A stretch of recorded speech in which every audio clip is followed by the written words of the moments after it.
Hello and welcome to the White Collar Fitness Radio, the ultimate podcast for professionals striving to achieve optimal performance in today's fast-paced age. I'm your host, Bruno Dalladoni, online body transformation specialist and founder of the Health Coach Fitness. I'm here to help you optimize your health and fitness, even if you're short on time.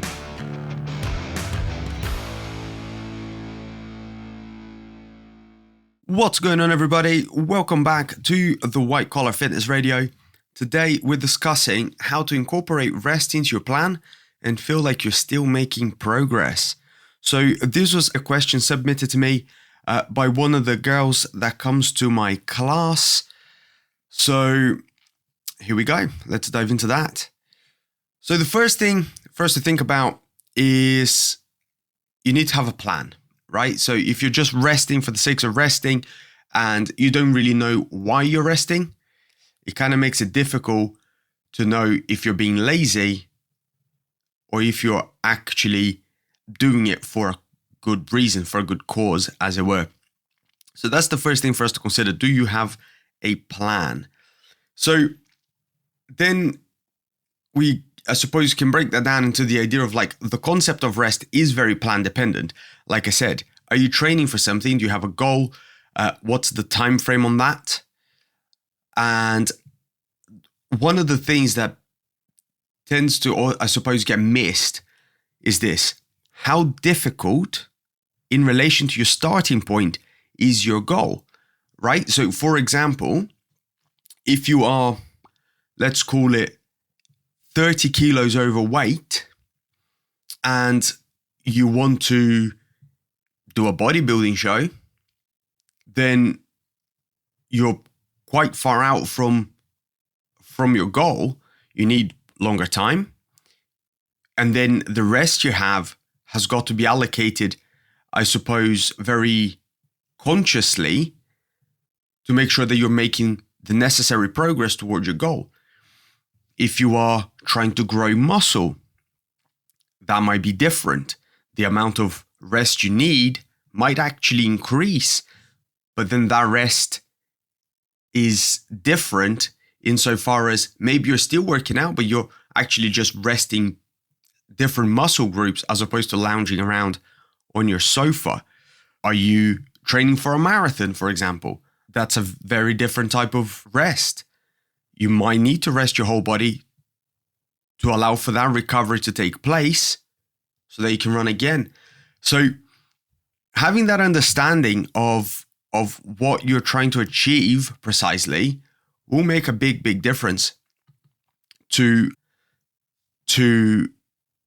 what your rest looks like, I suppose. Like I say, time dependent, goal dependent, and how far out from the actual goal itself are you? Those are all things that you have to take into account. You also, when I say having a plan also, the other thing to notice is that your plan doesn't have to be perfectly structured, right? So, for example, if you're prepping for a photo shoot or a bodybuilding show or anything like that, the plan you have has got to be very structured, right? Those are particularly intense goals. They have a particular outcome that you need to achieve. So the structure that needs to be put in place for that is very different than, say, for example, you just want to be healthy. Hopefully you can see the difference in that. Like if you just want to be healthy and you don't work out one day and, because, I don't know, a long lost friend from your school days got in contact and you either train or you see this friend, well, then perhaps skipping a workout isn't the worst idea. But you also have a generalized idea of what your plan looks like so that you can make that work. Okay, hopefully you can see why all of that makes some sense. Now, the other thing we have to do is we have to define what your rest looks like. So like I said, are you, sort of resting different muscle groups? Are you sort of resting but being active? Are you just lounging sort of in your birthday suit on your sofa watching Netflix and maybe getting some chill? All of that has got, like, you have to structure that in your head, what you actually mean by rest. So once you have that, you can then incorporate that into the plan. Some days you might get you might rest a body part. There we go. A body part, but you're not resting another. So you might rest, I don't know, your chest, but you're still working your quads. You may choose to just not work out today, but go for a walk with your mates. Get your steps in. So you're still being active, but you are technically resting. Or, again, like I say, do you mean literally lounging around, doing nothing? Which is also fine. Like, there's a time and place for those things. And if you have a plan and you have defined what that rest looks like, then you can incorporate it into your plan and not feel like you're being lazy. You can actually feel like it's all part of the grand plan and you are making progress. Now, the next couple of bits are obviously very straightforward. The first one is, when do you actually need some rest, right? And the concept of rest, recovery, all of that stuff gets, a lot of people almost overlook it. And I've spoken a lot about sleep, potentially not on the podcast yet, but trust me, we'll definitely get to that in the coming weeks. Rest and recovery is absolutely paramount, not just for your gym performance, not just for your performance at work, but actually just for your health, period, right? If you're sleep deprived and you're dehydrated, and like, if you're not ticking the very basic boxes that you need to tick, everything, you're literally setting yourself up for failure. Everything will go wrong at some point, more than likely. I'm not saying it's 100%, but let's just say it's definitely more than 50%. So let's just assume that you are in fact training quite hard and you've got a plan in place and things are going, but you are one of these people that likes to train 17 times a week and rest is for the week and you sleep when you're dead. Well, then when should you really incorporate that recovery? And the key is to differentiate between when your body's telling you need a break and when you just want a break because you can't be bothered. Your body will tell you need a break when you're getting DOMS, like a lot of DOMS. Now, DOMS, for those of you that don't know what the acronym stands for, it stands for Delayed Onset Muscle Soreness. It is an actual thing. It's not just lots of people called. So DOMS, they are that sort of sore feeling you get in your muscles the day after you work out, a couple of days after you've worked out. If you're getting DOMS very frequently for things that you feel like you probably shouldn't be getting DOMS, that's a sign. Like, just rest. Just take a second, take a few days, rest, sleep, maybe be less active, maybe don't train at all. Your body will thank you for it and you'll actually perform better on the other side. If you're feeling really lethargic, if you feel like you're hungry all the time, and I will come back to the hunger point, but if lethargy is a thing, if you're feeling really brain foggy, then listen to your body. You might need to recover. You might need to take a bit of a break. Now, increased hunger is also a sign that you need some recovery. A little bit like figuring out whether your body's telling you need a break or you're just being lazy.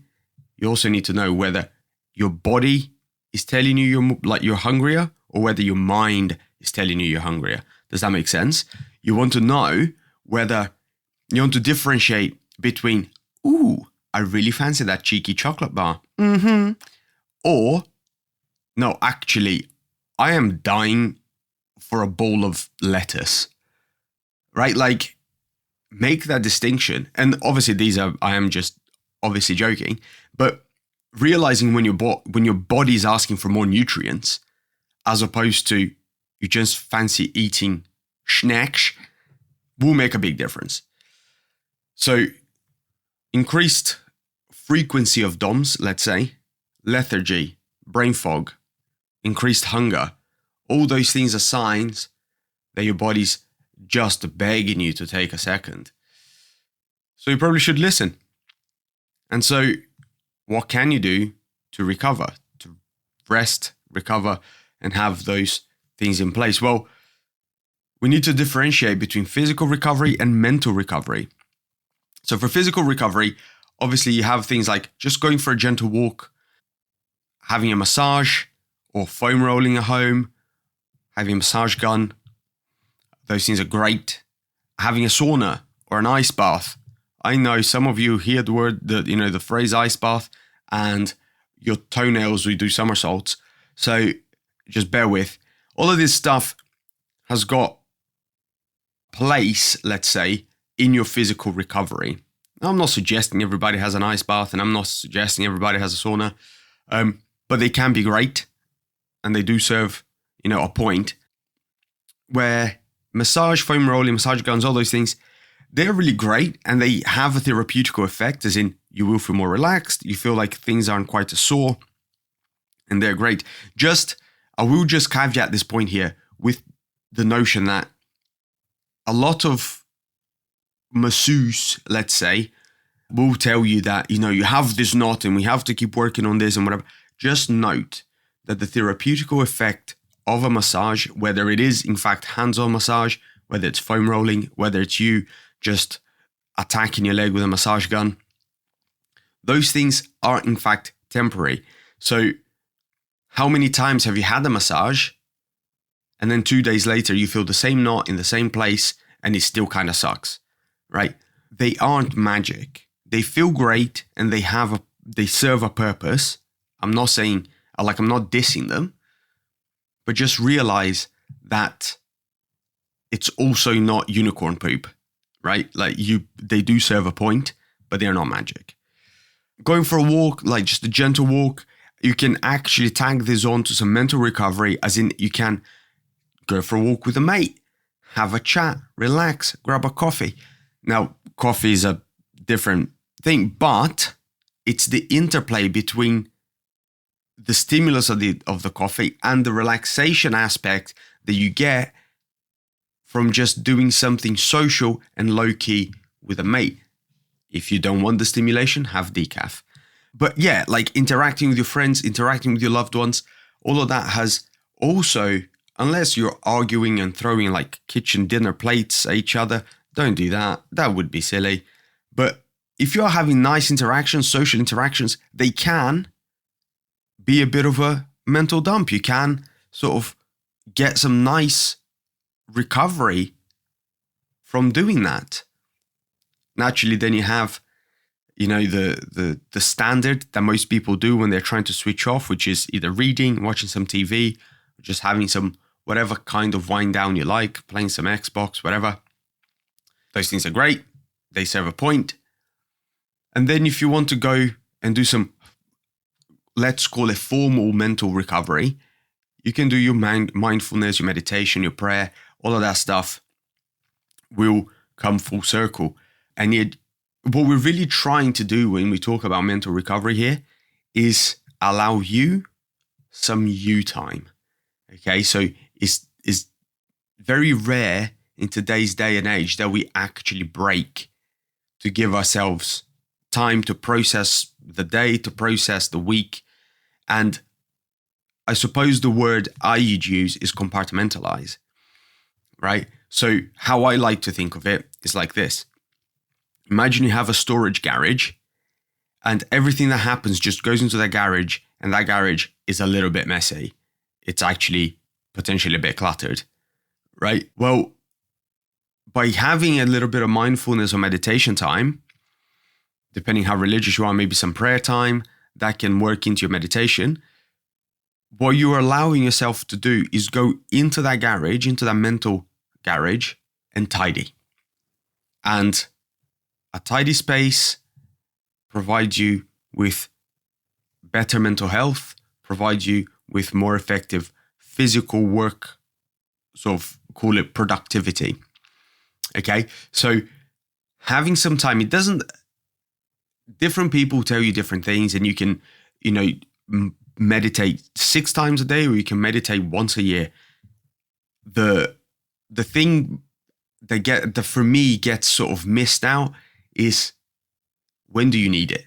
Right now, arguably, if you have more frequent mindfulness practice, that allows you to not just recover, but also maintain, also keep an ongoing level of maintenance.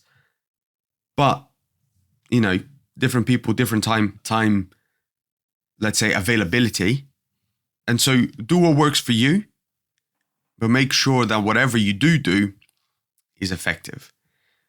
With all this stuff, practice makes perfect. And I actually really don't like that saying. Practice makes perfect is trash. Practice makes you better at doing stuff. So naturally, if you have more interactions with your friends, you have better relationships, which in and of itself can play a huge part in your mental recovery. Nobody needs more practice watching TV, let's all be honest. So do what you need to do. Make sure you have a plan that you can, if not like a formalized plan, like I say, written down, that you can at least have in your mind that you train 3 times a week and you take 2 days off and you go for one walk. I don't know, whatever works for you, but have a broad overview of what that should look like every week and have a reason on why you're doing it. Is it just because you want to be fit? Is it just because you want to have some baseline level of health? Is it because you're an absolute savage that's training for the Royal Marines or something? I don't know. Everybody's different. But so long as you know why you're doing, then the amount of rest you need and the kind of rest you need will make itself manifest. Hopefully that was helpful, guys. As always, like, share, subscribe, spread it to your friends. And if you know someone that needs extra sleep or extra recovery, but they are feeling guilty about it, then send them this episode and hopefully they won't feel so guilty. Thanks, and I will catch you next time.